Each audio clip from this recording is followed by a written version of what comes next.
in mind, we used to have an assistant. I'm not asking for an assistant. A supervisor comes at a much cheaper cost than an assistant would, so that's the intention of bringing on the service supervisor. Thank you. Ordinance 86. I move to offer ordinance number 86 for its first reading by title only. Second. No second. An ordinance amending chapter, oh, hello, wrong one. An emergency ordinance amending ordinance 69, 2019 relative to the compensation schedule for the non-union employees of the city of Macedonia. And essentially, this one is creating the position in lieu of the other one passing. So putting it into the books to say that this position exists. We are offering both for first reading, so you as the residents who actually foot the bill can think about if you have any other ideas or suggestions, recommendations, or comments. Please feel free to let any of us on City Council or the Mayor's office know. Thank you. Resolution 87. I'd like to offer Resolution 87, 2019 for its first, second, and third reading by title only, please. Second. All in favor? Aye. Opposed?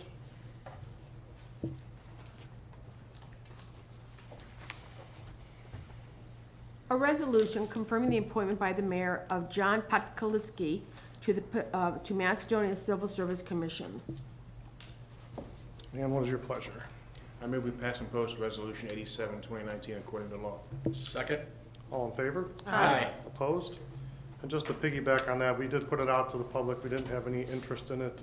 Mr. Pokolitsky's been a member of the community for quite some time, and I had asked him if he would be interested based on his experience with his career, which he's now retired from, and I feel that he'd be a great fit for that, and I thank council for confirming my appointment.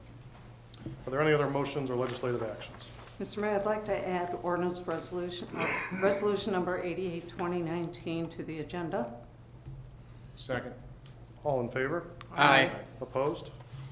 Mr. Mayor, I'd ask that we waive the 48-hour rule for resolution number 88, 2019. Second. Do we need a roll call for that, Mark? I'd recommend it. Roll call, please. Mr. Barker, Yes. are we doing for the 48-hour rule for the addition? Yes. Oh. Mr. Bilkey, Yes. Ms. Brandt, Yes. Ms. Tully, Yes. Mr. Ventura. Yes. I thought you were going to say, what's your pleasure? Well, I think you have to offer it first. Yeah. No, Yeah. offer it. Okay. I'd like to ask that we read resolution 88, 2019 for its first, second, and third reading through section 2, and I would ask that our law director perform the reading. Here's your copy. if you didn't have it. Second. Do you have it, Mr.? Roll call?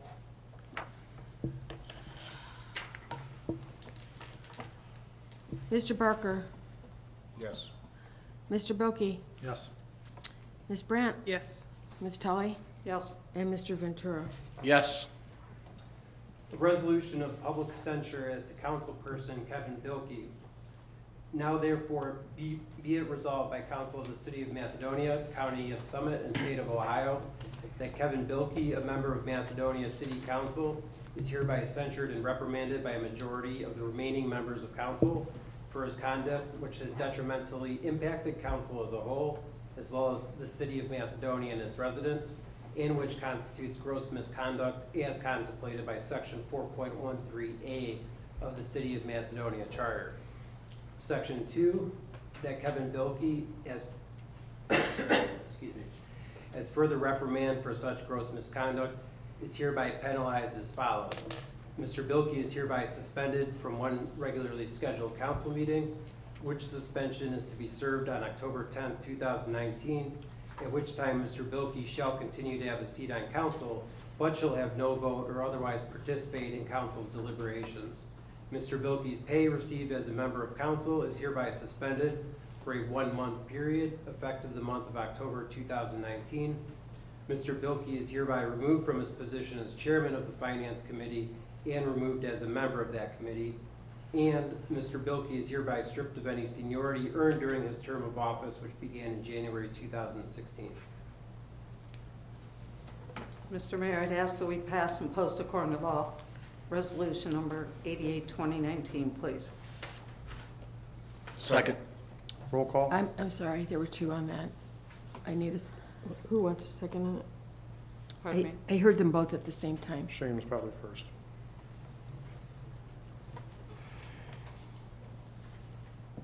Okay. Mr. Barker? Yes. Mr. Bilkey? Am I going to be voting on this?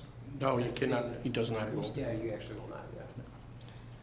Ms. Brandt? Yes. Ms. Tully? Yes. And Mr. Ventura? Yes. Resolution 88 passes. Moving on to correspondence from the clerk. I have none, sir. And we will go right into the mayor's report. We'll ask Mr. Collins if you can get that ready for me back there. I kind of wanted to touch on a couple different things here. We had our craft beer and food truck festival, and I think it was a great success. Although we did run out of the craft beers that were there, we had no way to anticipate the amount of people that showed up to that, and it was a wild success.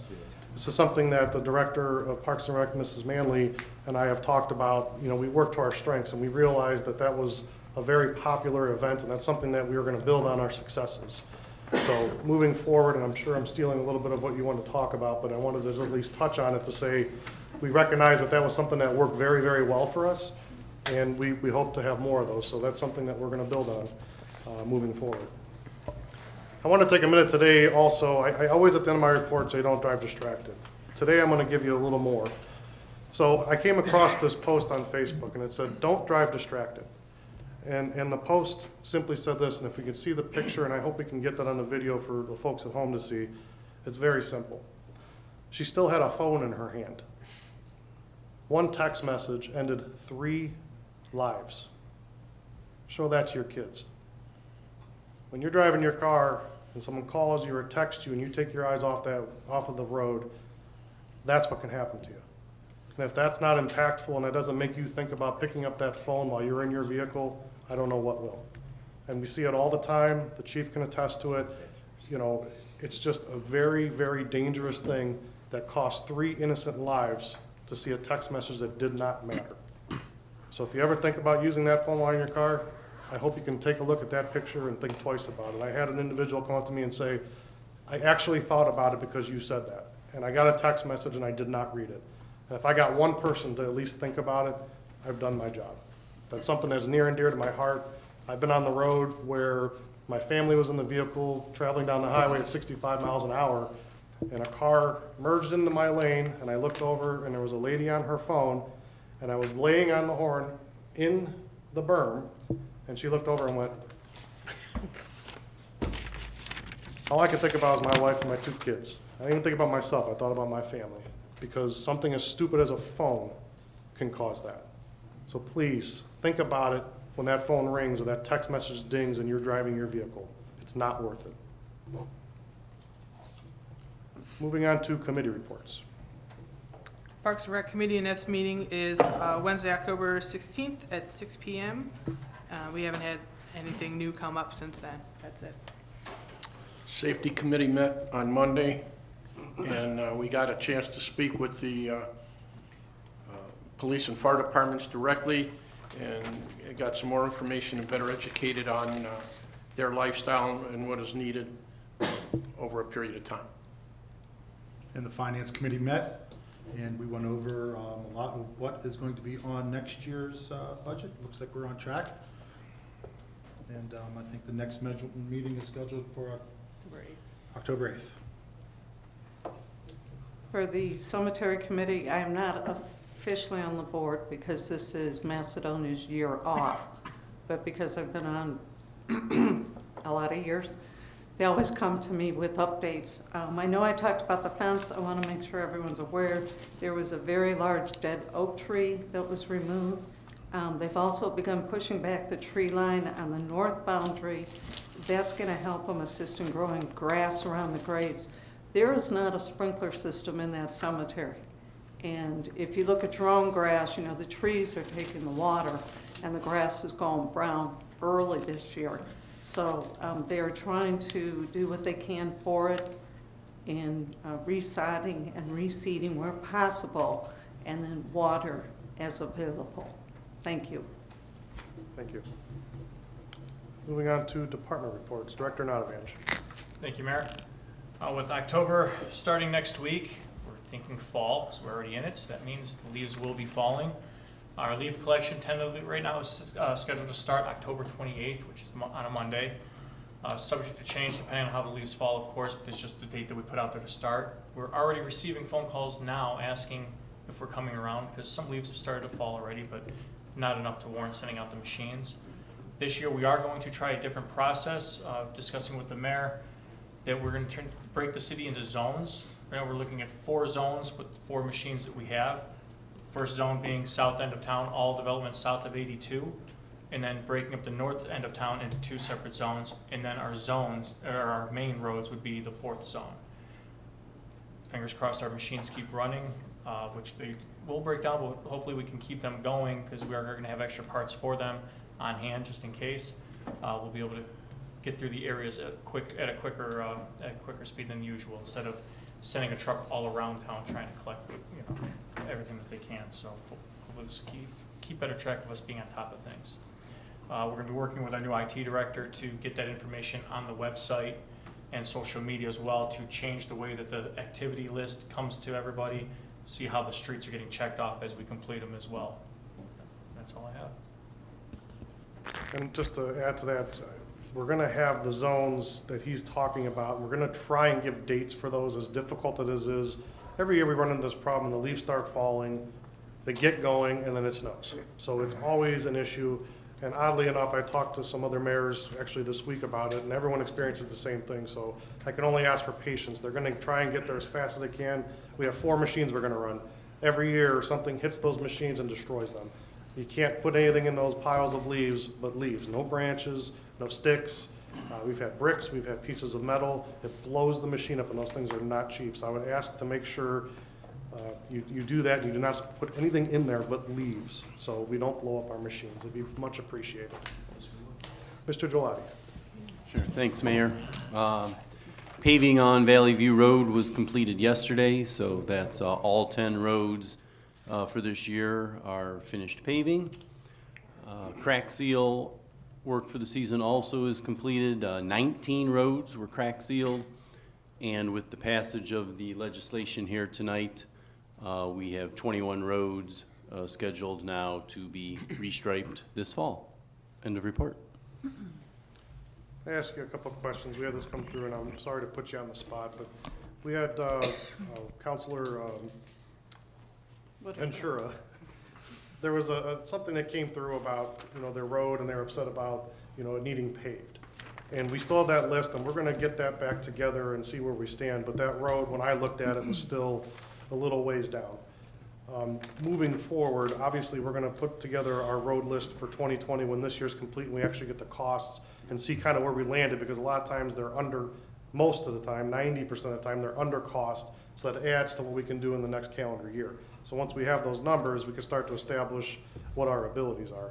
So if your road is on that list, and we'll try and get that out as soon as possible, we're gonna start evaluating that very soon. And we reevaluate the roads every year. It's called a PCR, pavement condition rating, and roads change.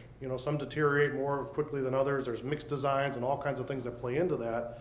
But understand that we're trying to get all our roads. I mean, in the past 3 years, we've done 55? 52. 52, and growing. So it's been a monumental task. We realize that we fell way, way short on our road paving projects, and we're starting to take care of that. So we will get to every road. It's just gonna take time, and it's obviously at a very high cost.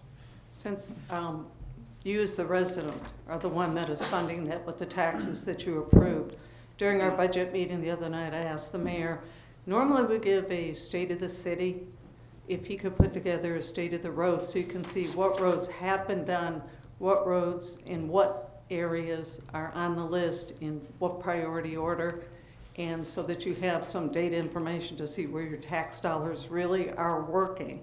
But until you see it, you really don't know it. And they come at a very high cost. Again, just as one example, the second half of Valley View Road, which we just paved, was in excess of $900,000.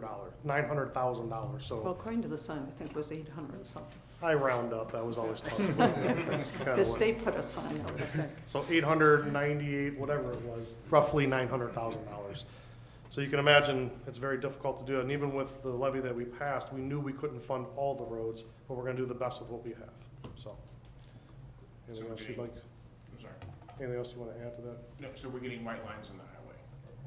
That's perfect. Just like the song, yes. Thank you. Director Manley. Thank you, Mayor. As the mayor previously stated, we held our first craft beer and food truck festival on Sunday, September 15th. It was a huge success. We could not have been more pleased with the attendance and the reception from the community for that event. We had 10 breweries and 8 food trucks from Cleveland, Akron, all over Summit and Cuyahoga County. A lot more who want to be part of it next year, so I only see this growing and getting bigger. Just to give people an idea, the breweries typically start out, for an unknown first-year event, bringing 3 kegs to an event like this. And when they did run out, it was a good thing for them, but just to give you some numbers, that equates to about 4,000 5-ounce samples per brewery that they distributed. So that's quite a bit. So we were very pleased with that event. Our next event coming up is our Haunted Hayride. We are bringing to Longwood Park on Saturday, October 12th. That's going to be from 7 to 10 p.m. So it's a family-friendly event. We won't do anything too gory to scar kids for life. We will keep it pretty PG, but it is going to be a very nice event. We're looking forward to that as well. So more details to come. We're looking for groups to be involved. If you are looking to create scenes, we're looking for school groups, civic organizations, things of that nature, even businesses. They can contact us at the rec center if they want to get involved in that. Thank you. Thanks. Director Veras. The Chick-fil-A cow's pretty scary, so maybe you could get that. We had the Finance Committee meeting 2 days ago on September 24th. We went over the schedule of indebtedness for 2020 and the 2020 section of the 5-year plan. On October 8th, we'll be reviewing the manpower and wage and benefit items for next year. End of my report, Mayor. Thank you. Chief Ripley. Thank you. Excuse me. Thank you, Mayor.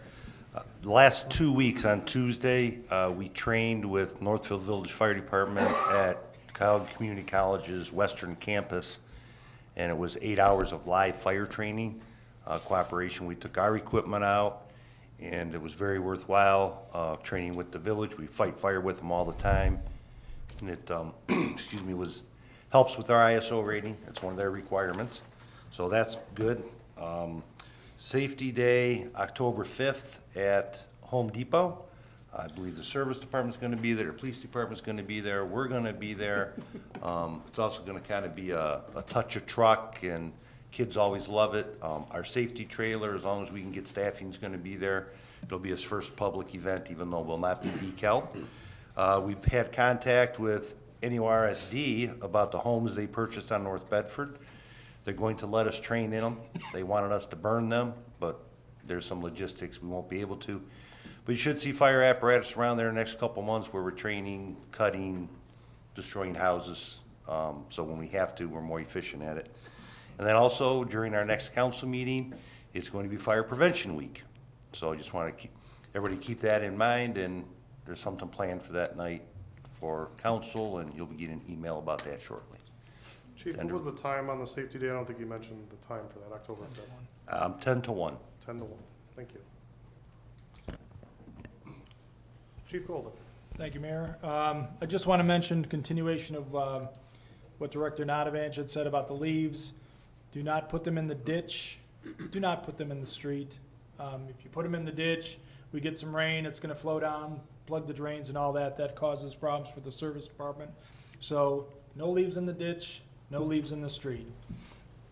The other things I have, Mayor, is our E911, our next gen 911. I got an email today. It's going to leave Temecula, California on 10/10 and start heading this way across the country. Once it arrives here, we have to make arrangements with our project manager to then start the process of installing, so that should take a little bit. And our in-car cameras arrived the other day. We have to schedule some installs in the cruisers. We have to schedule our access point installation. And then it'll take 3 days for them to be on scene to get everything set up, train our people, and become operational. We have probably less than half of the cameras in the cars are failing right now. So it's very important we get those in and get them operational. That's all I have. And just to piggyback on the leaf thing, we have in the past, I know you're cognizant of it, but don't burn your leaves either. Not what you want to do, not how you want to handle it. We'll pick them up, just put them on the tree lawn and we'll take care of it. Director Also, Goodett. the city doesn't do chipping.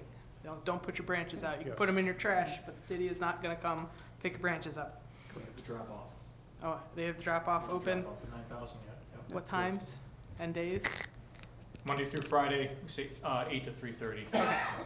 9,000 Valley View Road for branch drop-off. Or it can be placed with your rubbish, but it has to be 4 foot in length and not weigh more than 40 pounds bundled. Bundled is the key word. Yes, it is. Director Gaddetti, I have no report, sir. do I have any unfinished business?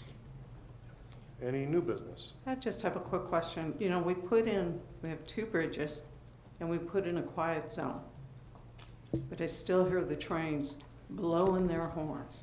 And I know I'm going to a company that every time we've gone to them, it's like deaf ears. But do we know why they're blowing the horns? We do, and I've dealt with this, and I'll let the chief say as well, but one example would be if there's a deer on the tracks, they're required to blow the horn. Additionally, if they do blow the horn, they have to document it and state why they blew the horn. As we know in the past, the railroad's extremely difficult to work with. In the Industrial Revolution, when they built the railroads and everything was coming about, they were given rights to pretty much do whatever they want. And it kind of still holds true to this day, but Chief? Yeah, there are federal regulations that they are required to blow their horn in certain instances. If there are workers on the tracks, if there are, sometimes we get kids playing on the tracks. So there are federal regulations that specify, and I don't know all of them. They have to, it's a must to blow the horn. So when we put those zones in, we had said, this doesn't mean you're never going to hear a horn again. It's just you shouldn't hear them when they're going across the grade crossings. But there are. I live on the tracks. I hear them all the time. Oh, I know. So, you know. Did they share with you? Because the other night, it was closer to 82, and it blew for a long time right behind your house. That's right. Do they share with us why they have to do it? No, they don't call them. I live up the hill, and I can hear it. I Well, if can't the wind's imagine blowing, what you'll you hear hear it. Yeah. behind your house. They do not call and say, hey, last night we blew the horn for this reason. No. I mean, they do on occasion. I live it. And next time I ride the train, I'll ask them to toot the horn as we go through Macedonia.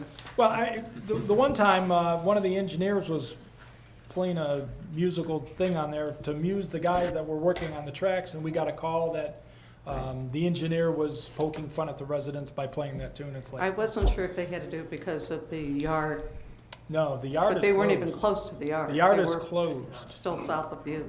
The yard's closed? Yard is closed. Oh, son of a gun. Yeah. How long has that been, sir? Oh, what, 6 months-ish? I mean, time flies, but yeah, 6 months-ish, yeah. Now, there's rumor that somebody else is gonna take it over and, you know, who knows? But yeah, they've moved out of that yard. Interesting. Thank you. I'll tell you, the Twinsburg one, I never hear it anymore, so it's working in that area. It's right in my backyard. Your quiet zone's working. It's just interesting because there are 2 bridges, so you don't expect to hear it. I would expect that they forget about the quiet zone. No, But it's when they're hitting right before 82, and all of a sudden it's just all the way through your house and down. I do see kids walking back and forth, and that would be a reason. I haven't seen very many people working this year. No.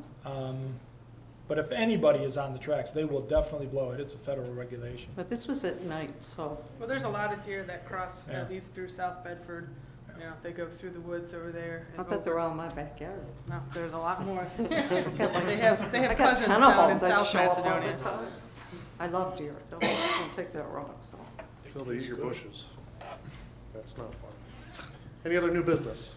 Do I have I'd like to make a motion? motion to enter into executive session to consider employment, dismissal, discipline, promotion, demotion, or compensation of a public employee or official. Second.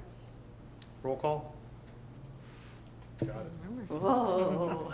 Wow. Sparklers. Mr. Barker, Yes. Mr. Bilkey, Yes. Ms. Brandt, Yes. Ms. Tully, Yes, and Mr. Ventura. Yes. would ask Mayor that you come in along with Mr. G. That Mr. G, not that Mr. G. All right, we are going to go into executive session. When we come out, we'll adjourn at that point, so thank you.